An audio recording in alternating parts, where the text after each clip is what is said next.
The man they called Cole Garrett wasn't looking for trouble.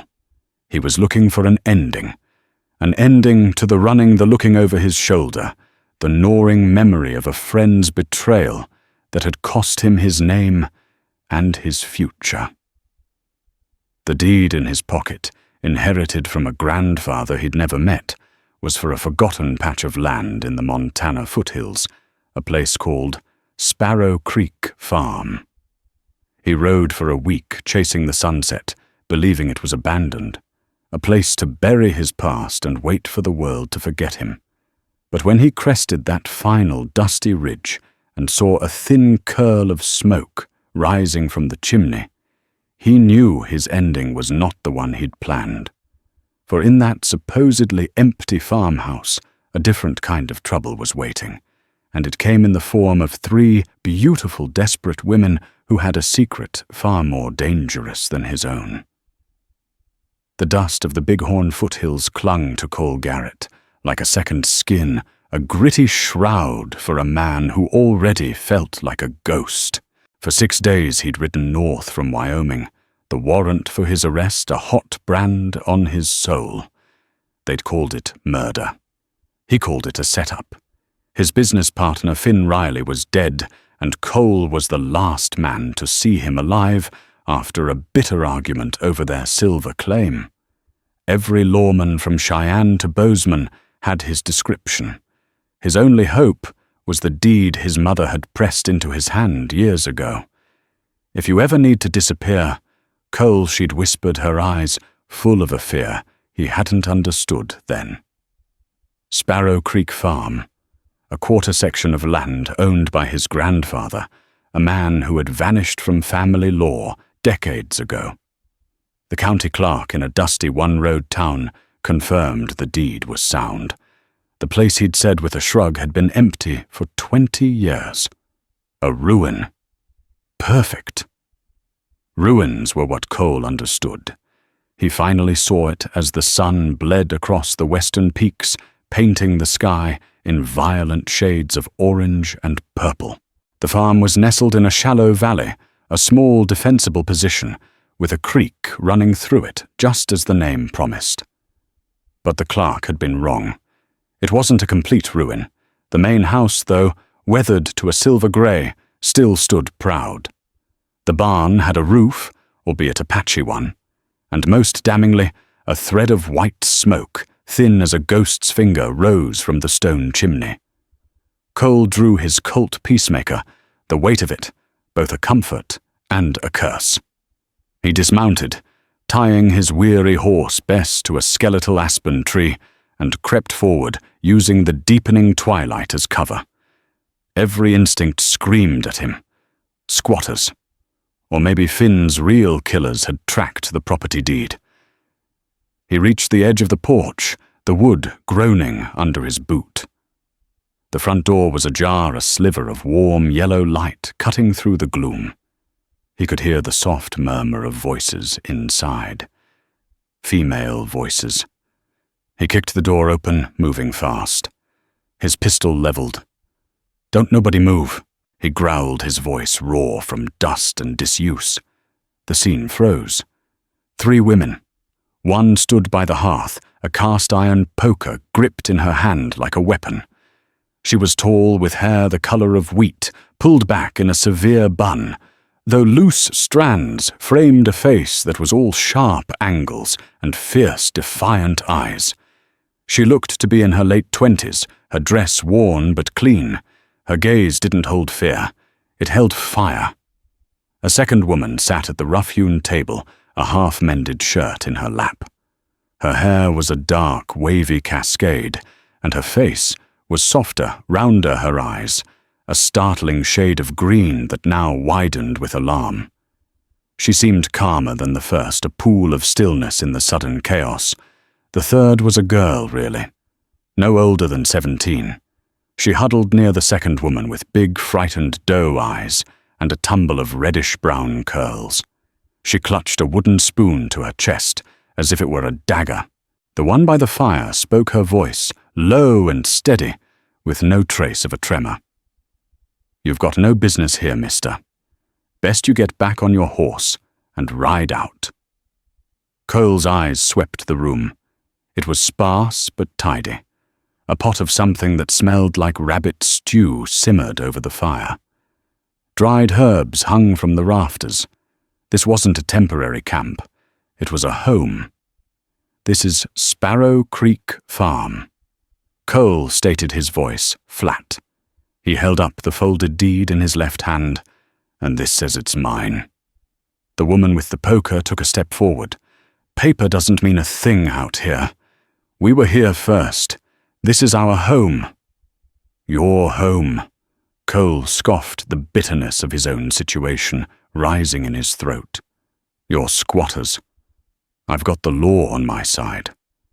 A bitter, humorless laugh escaped her lips. "The law. The only law in this valley answers to a man named Bartholomew Kane.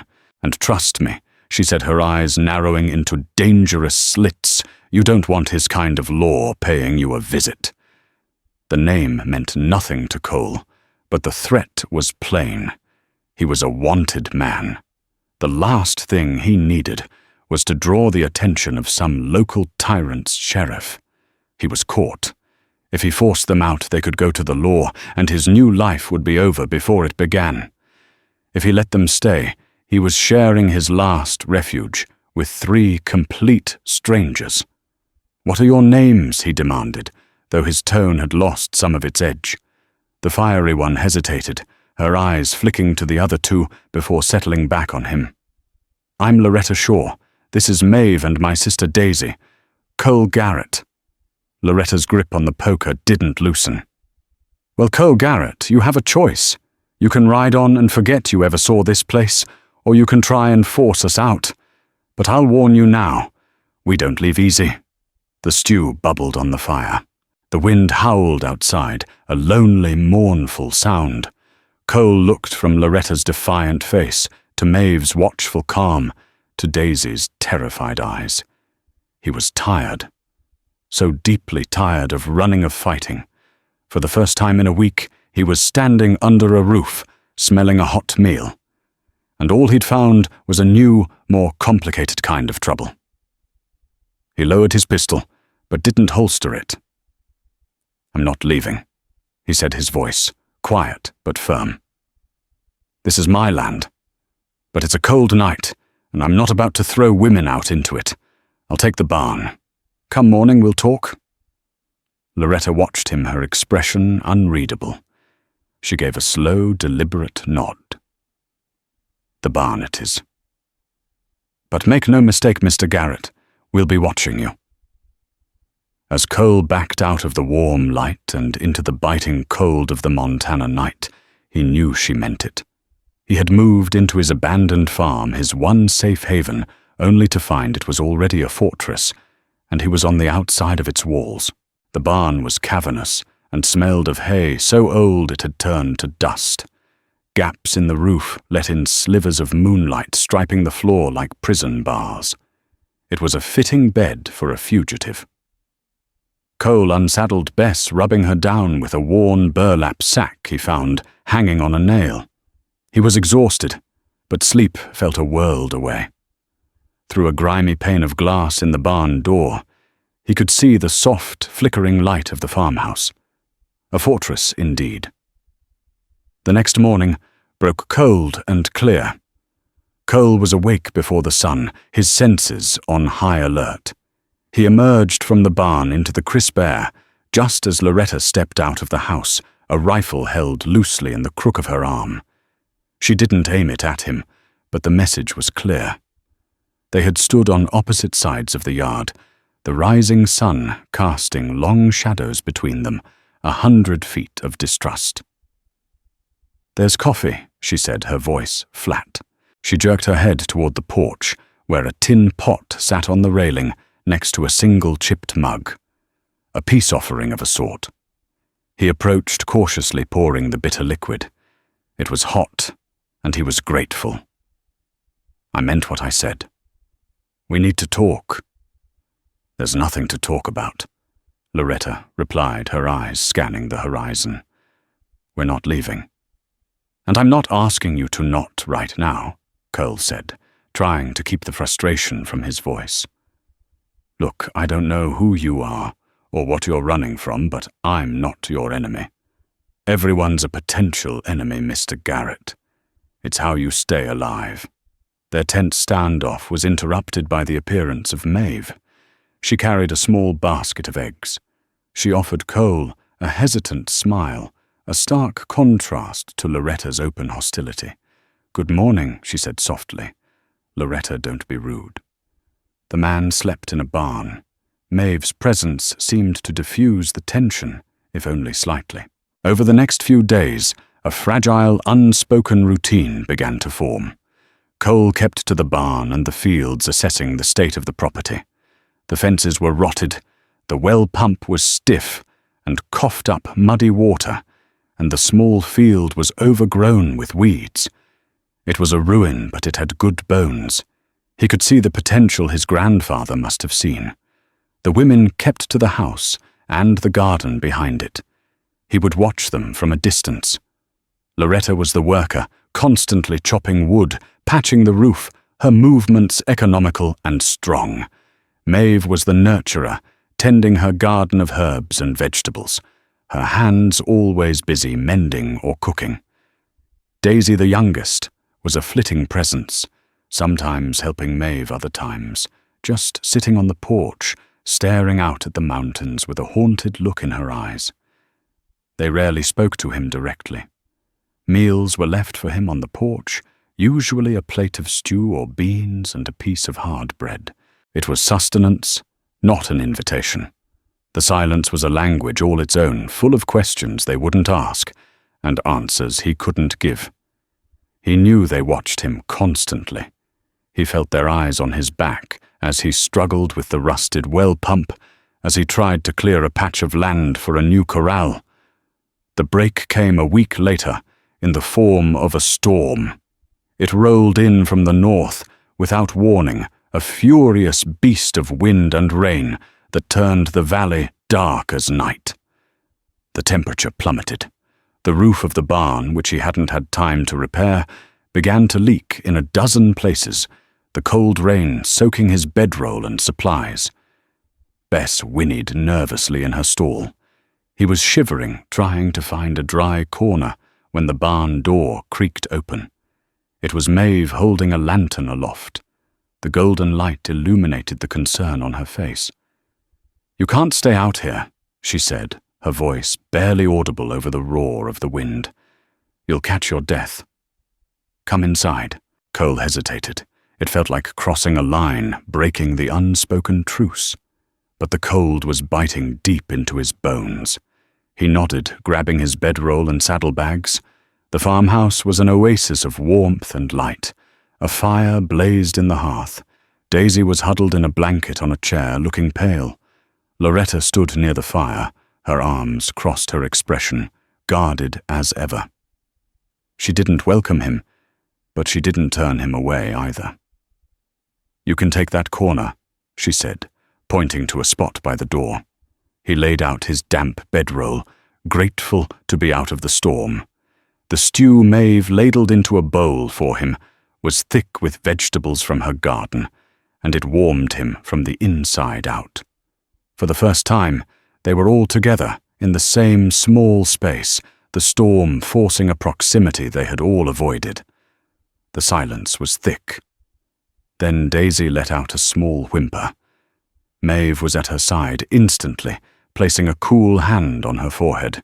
"The thunder scares her," Maeve explained quietly to the room at large. She began to hum a soft, gentle lullaby, her voice a soothing balm against the storm's fury. Cole watched the scene, a strange ache in his chest. He saw the fierce protectiveness in Loretta's eyes as she watched her sister, the deep, quiet compassion in Maeve's touch. This wasn't just a group of squatters. This was a family, a fragile, wounded family holding on against the world.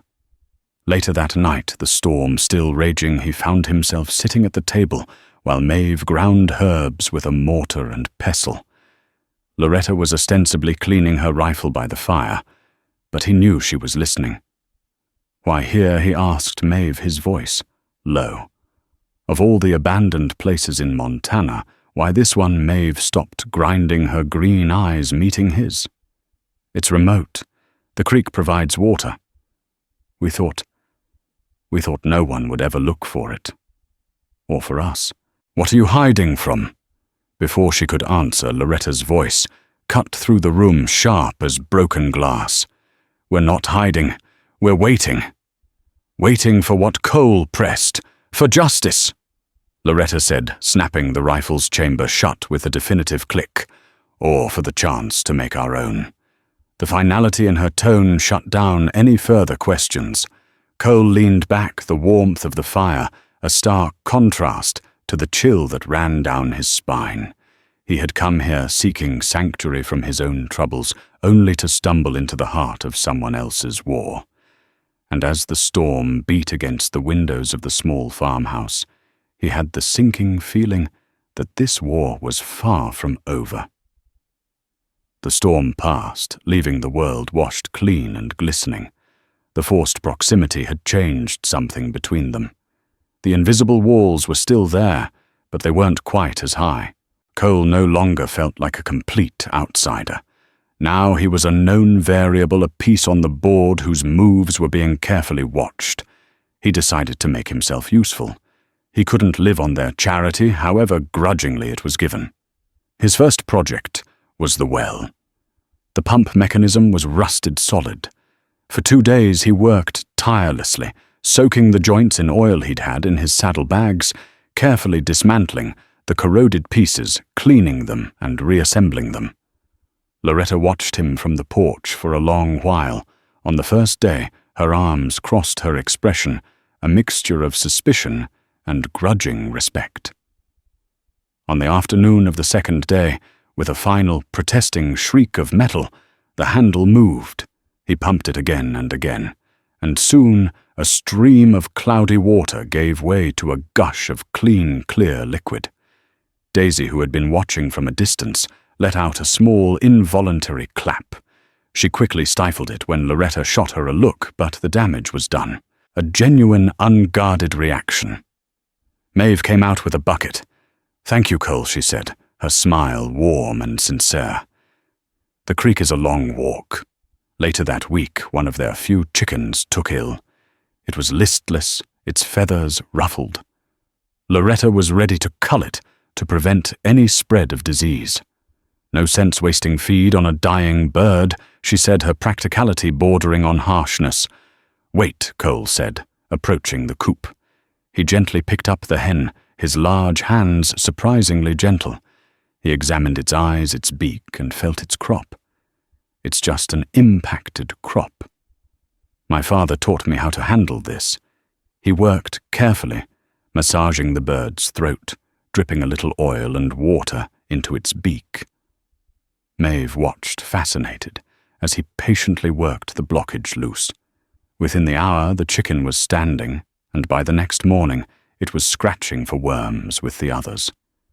It was a small thing, saving one chicken, but it was another brick laid on the foundation of a fragile trust. That evening, as he ate the meal, left for him on the porch, Loretta came out and sat on the top step, her rifle leaning against the wall beside her. It was the first time she had initiated contact without a clear purpose. "You're good with your hands," she stated, not looking at him. "My father was a rancher. You pick things up." They sat in silence for a moment, listening to the crickets start their nightly chorus. "You said you were set up," she said, her voice quiet. "For the murder of your partner." Cole's whole body tensed. He hadn't realized she'd been listening so closely that night during the storm.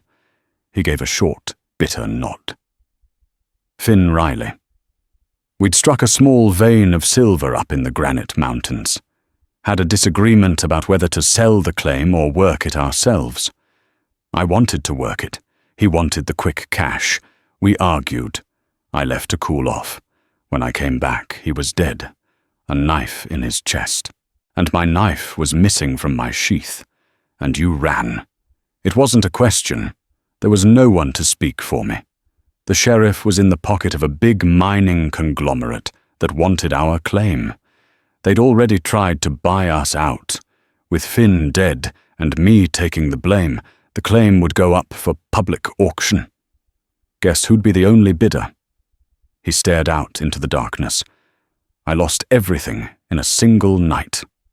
My friend, my future, my name. Loretta was silent for a long time. When she finally spoke, her voice was softer than he'd ever heard it. I know what it's like to have everything taken from you by a greedy man. She didn't elaborate.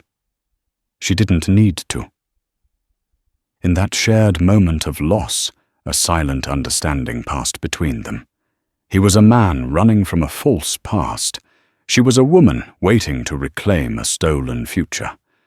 Both of them were victims of powerful men who treated others as obstacles to be removed. She stood up. The nights are getting colder. It's foolish for you to stay in the barn. There's a small storage room off the back of the kitchen. It's dry. You can sleep there. It was more than an offer of shelter. It was an invitation, however small, to step inside the fortress. "Thank you, Loretta," he said, genuinely surprised. She just nodded, picked up her rifle and went back inside, shutting the door behind her.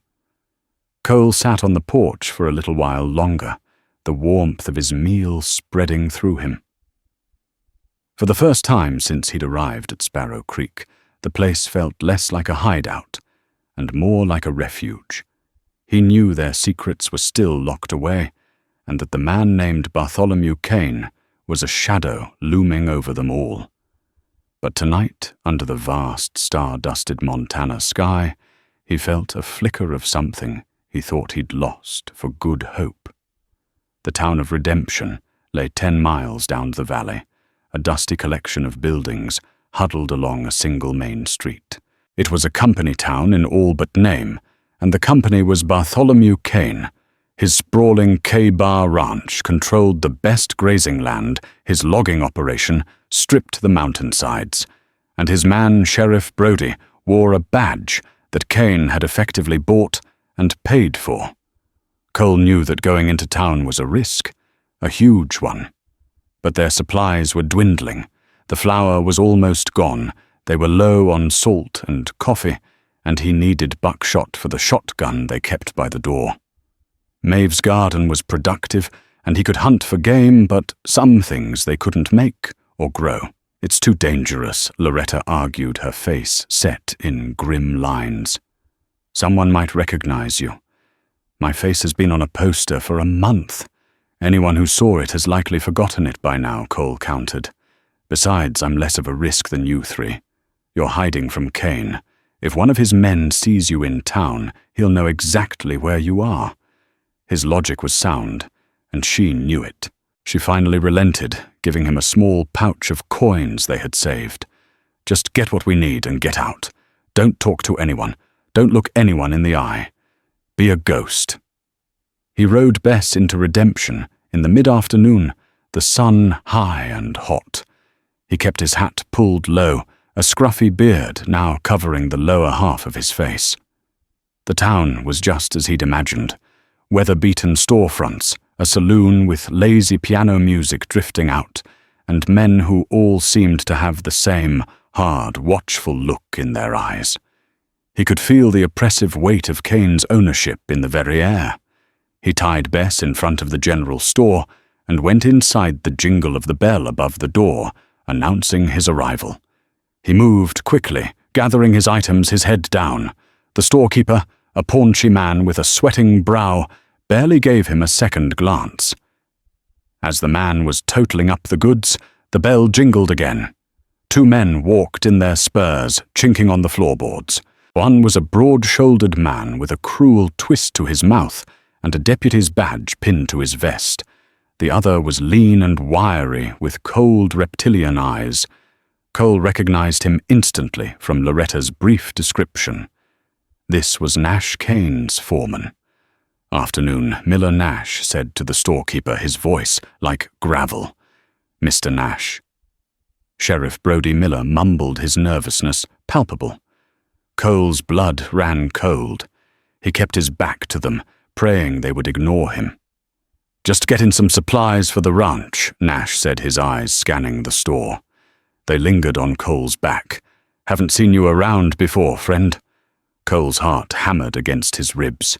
He turned slowly, keeping his face angled down. "Just passing through," he mumbled. Nash took a step closer. "Passing through from where, Wyoming?" "Long ride. What brings you up this way?" "Looking for work." The lies came easily, a bitter taste in his mouth. Nash grunted, seemingly satisfied, but then his eyes fell on the burlap sack on the counter. A small, distinctive patch of mending Maeve's handiwork was visible on the corner. It was a tiny detail, but Nash's eyes narrowed. "That's a fair amount of flour and salt for a man who's just passing through," he said, his voice laced with suspicion. "You staying somewhere nearby, camping up in the hills?" Cole lied again, his hand inching closer to the Colt on his hip. "Is that so?" Nash drawled. "Funny. One of our riders saw smoke coming from the old Sparrow Creek property a few days back. Place has been abandoned for years. You wouldn't know anything about that, would you? The trap was laid." Cole could feel the sheriff's eyes on him now, too. Denying it would be pointless if they were already suspicious. He had to be bold. He looked up, meeting Nash's gaze for the first time. "Sparrow Creek. That's the place. Found an old deed in my father's things. Turns out I own it. Just checking on the property." He forced a shrug. "It's a wreck. Probably not worth the paper it's printed on." Nash's eyes held his for a long, tense moment. The foreman was trying to read him to see the lie. Cole forced himself to remain calm, to project the weary indifference of a man burdened with a worthless inheritance. Finally Nash smirked. "Well, I'll be. An heir. You should know Mr. Kane has an interest in that property. The creek, you see. He might be willing to take it off your hands for a fair price. Save you the trouble." "I'll think about it," Cole said, throwing the coins on the counter. He grabbed his sack of supplies.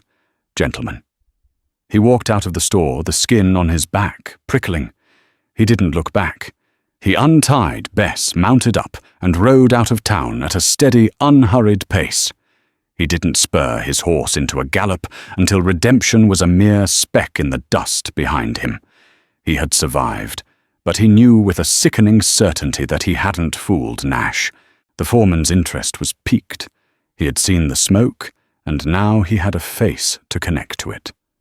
Cole hadn't been a ghost. He had been a signpost. He had led the shadow of Bartholomew Kane right back to their door. The sanctuary of Sparrow Creek Farm was about to be breached. Cole rode back to the farm with a knot of ice in his stomach.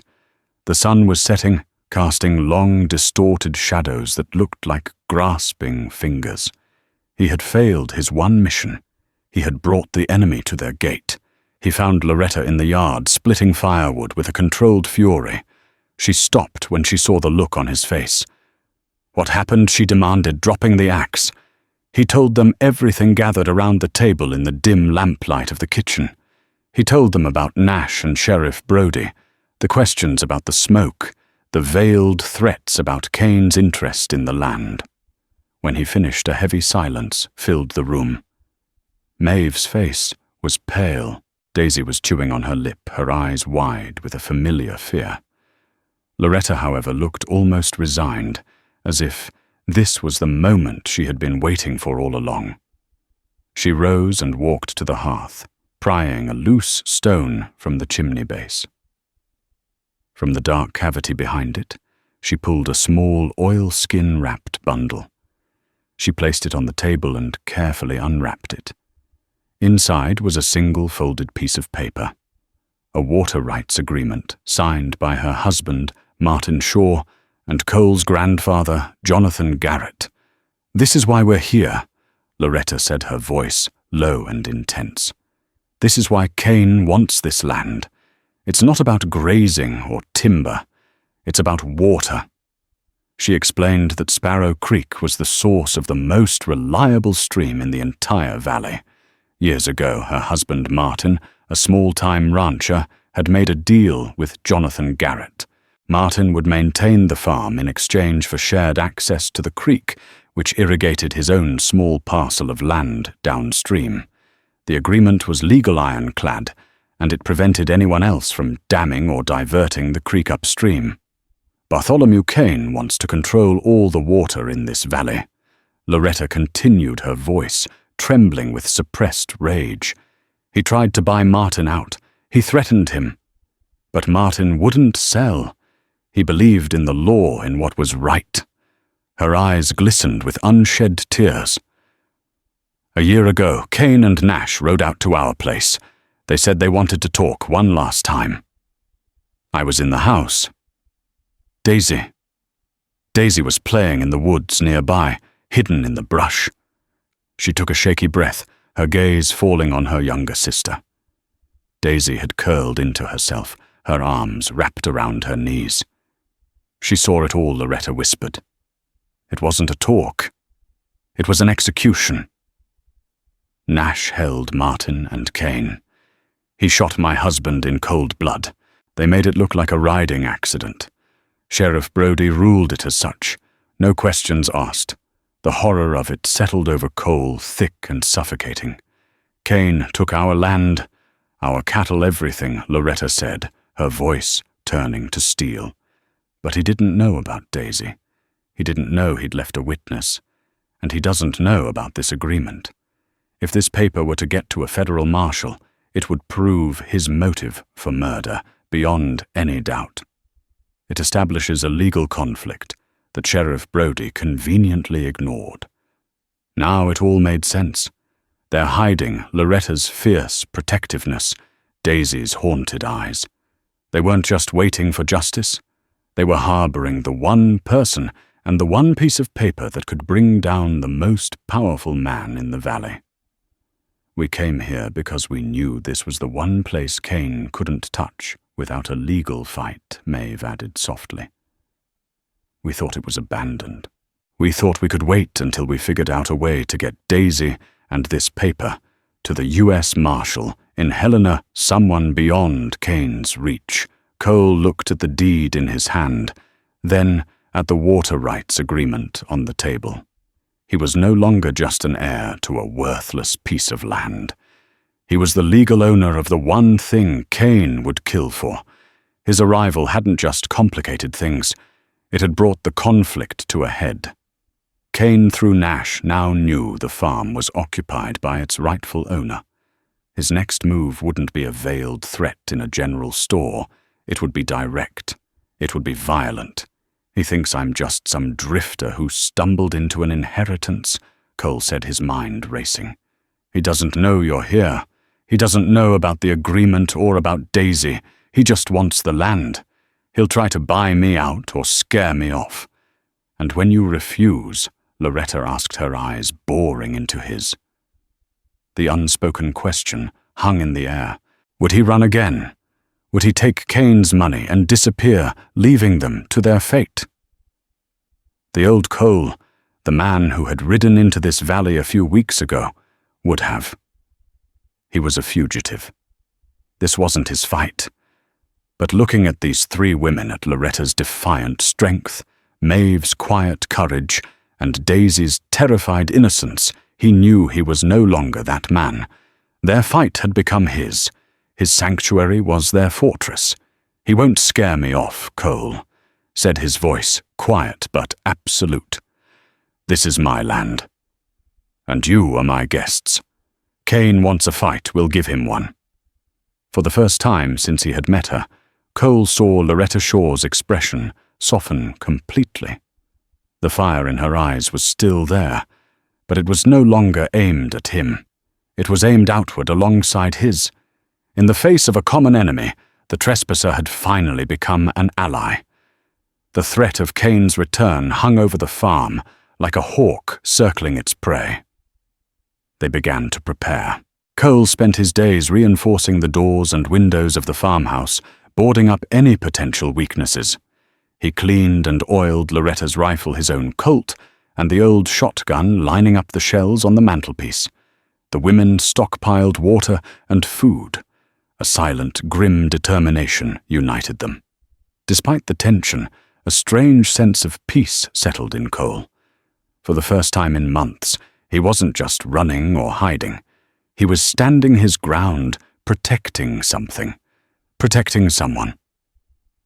The glances he shared with Loretta across the yard were no longer filled with suspicion, but with a shared purpose that was slowly, hesitantly blooming into something more.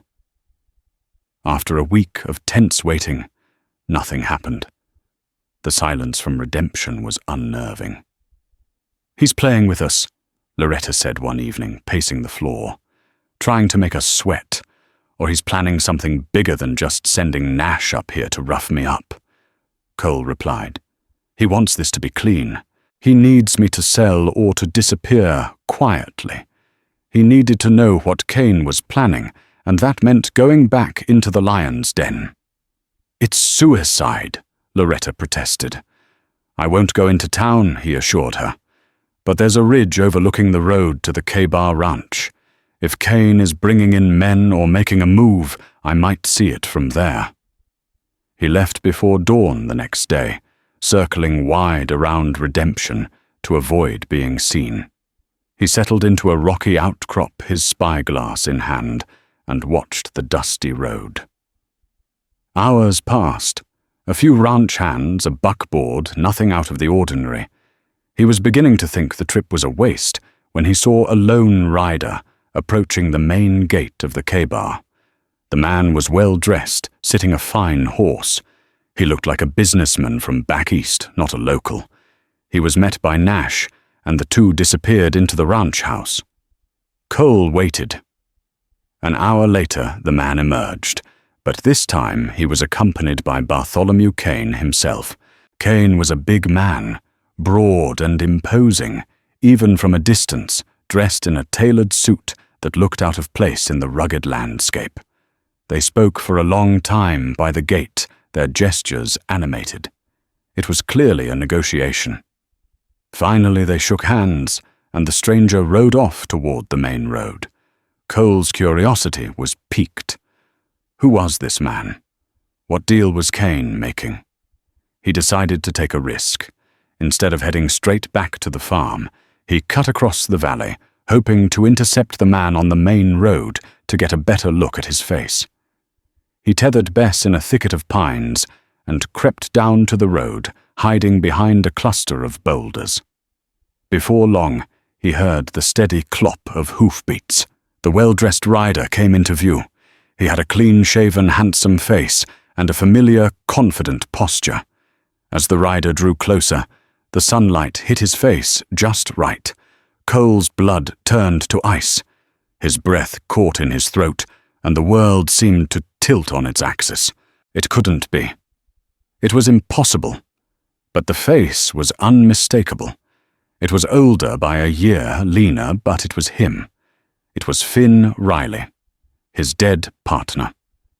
The man he was accused of murdering was alive well and shaking hands with Bartholomew Kane.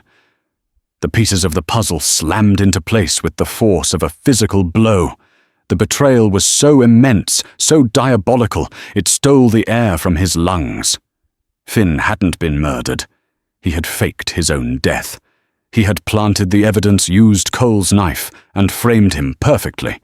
The mining conglomerate, the crooked sheriff back in Wyoming, it was all connected. Finn had planned to sell their silver claim all along, and he needed Cole out of the way to do it. And now he was here, in Montana, making a deal with the very man who was threatening Sparrow Creek Farm. Cole felt a rage so pure and white-hot it nearly blinded him. He'd been a pawn in a much larger game. His flight to the farm wasn't a coincidence, it was a contingency. Had he inherited the land from his grandfather? Or had Finn somehow known about the deed and steered him here? Was this worthless abandoned farm somehow the key to it all? He stumbled back from the road, his mind reeling. This changed everything. His personal nightmare and the women's desperate fight were not two separate stories. They were threads of the same sinister tapestry, woven by the same greedy hands. Finn Riley and Bartholomew Kane. He ran back to Bess, his heart pounding a frantic rhythm of fury and revelation.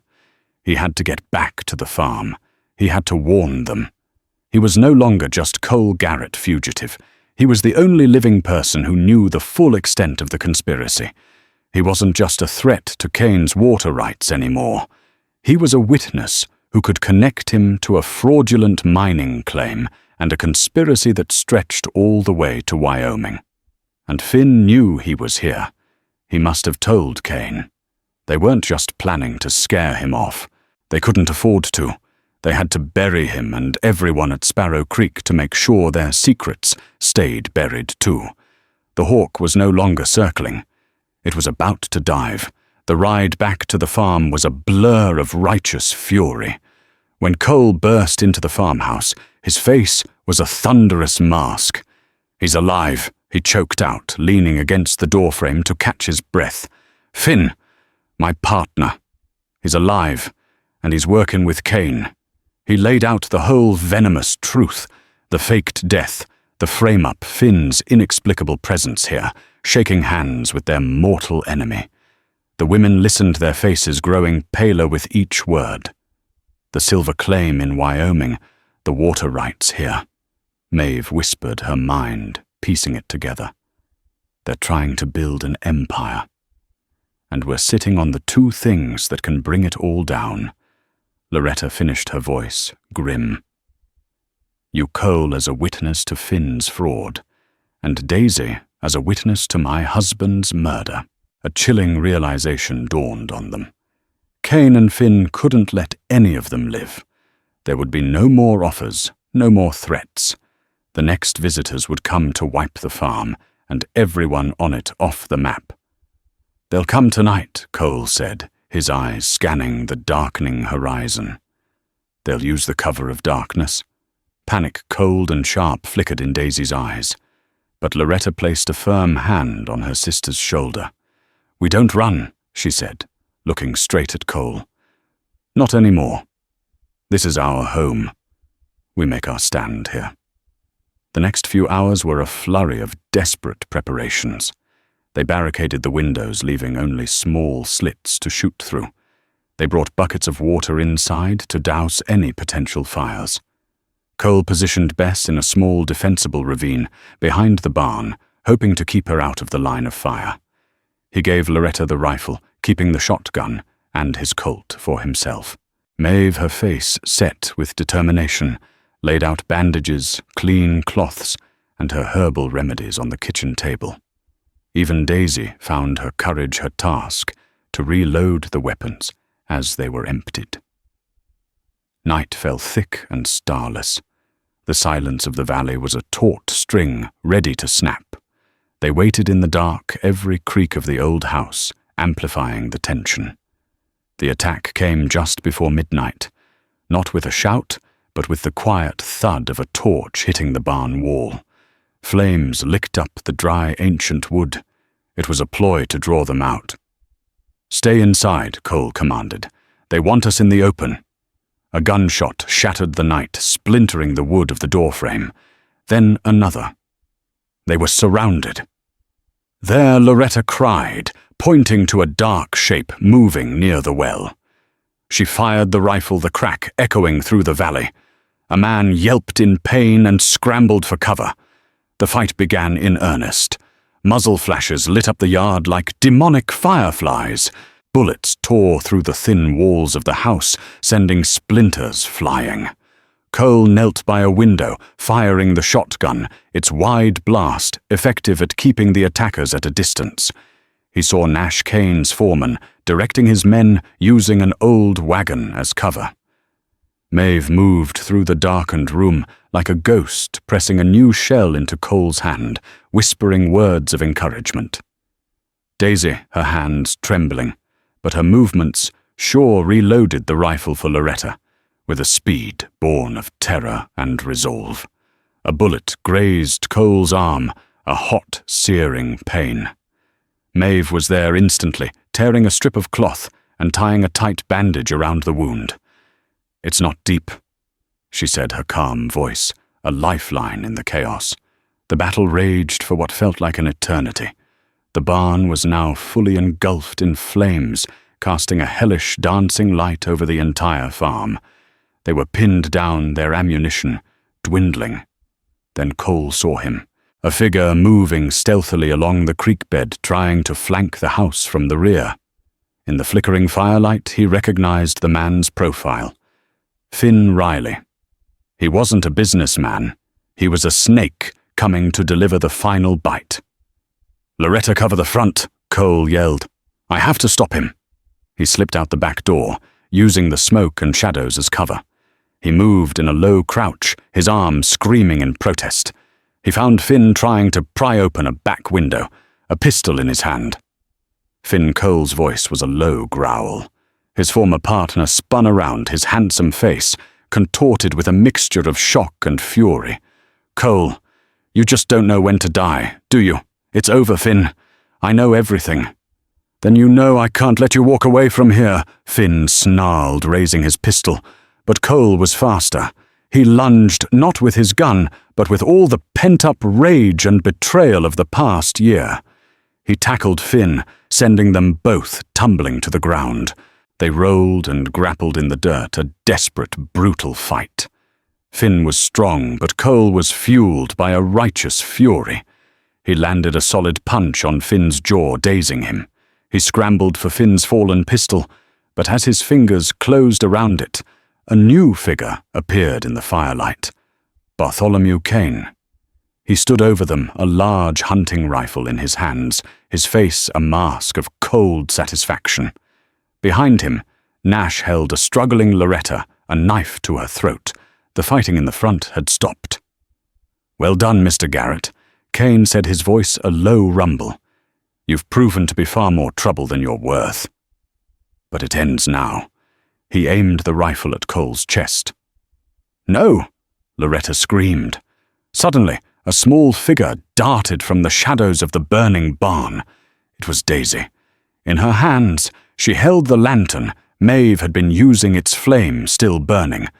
With a cry that was part terror, part warrior's yell, she hurled it with all her might.